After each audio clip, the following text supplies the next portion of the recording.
Corona के नए variant JN1 के बढ़ते मामले को लेकर सरकार अलर्ट मोड पर है। JN1 के अब तक 21 केस सामने आ चुके हैं और इस बार कोरोना के सबसे ज्यादा केस केरल, कर्नाटक, महाराष्ट्र, दिल्ली और गोवा में बढ़े हैं। तो वहीं नए सब वेरिएंट के मामले सामने आने के बाद केंद्र सरकार ने एडवाइजरी जारी कर दी है। राज्यों को अलर्ट रहने को कहा है, साथ ही मॉनिटरिंग और टेस्टिंग पर जोर देने को कहा है। इस बार कोविड के नए वेरिएंट का पहला मामला 8 दिसंबर को केरल में पाया गया था, जिसके बाद केंद्र ने राज्यों और केंद्र शासित प्रदेशों से निरंतर निगरानी बनाए रखने का आग्रह किया था। देश में कोविड के नए सब वेरिएंट JN1 के अब तक 21 केस आ चुके हैं, जिनमें 18 मामले गोवा से हैं।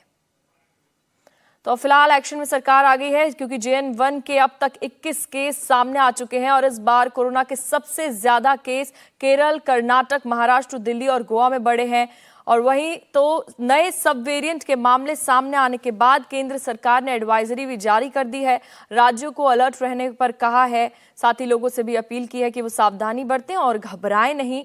मॉनिटरिंग और टेस्टिंग पर जोर देने को भी कहा है। और इस बार कोविड के नए वेरिएंट का जो पहला मामला है वो 8 दिसंबर को पाया गया। केरल में पहला मामला सामने आया, जिसके बाद से केंद्र ने राज्य और केंद्र शासित प्रदेशों से निगरानी बरतने को कहा।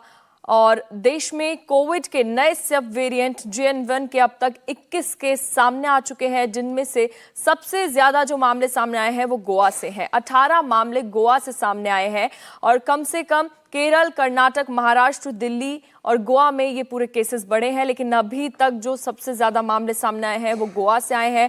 गोवा में कुल 18 केस मिले हैं इस नए सब वेरिएंट JN1 के।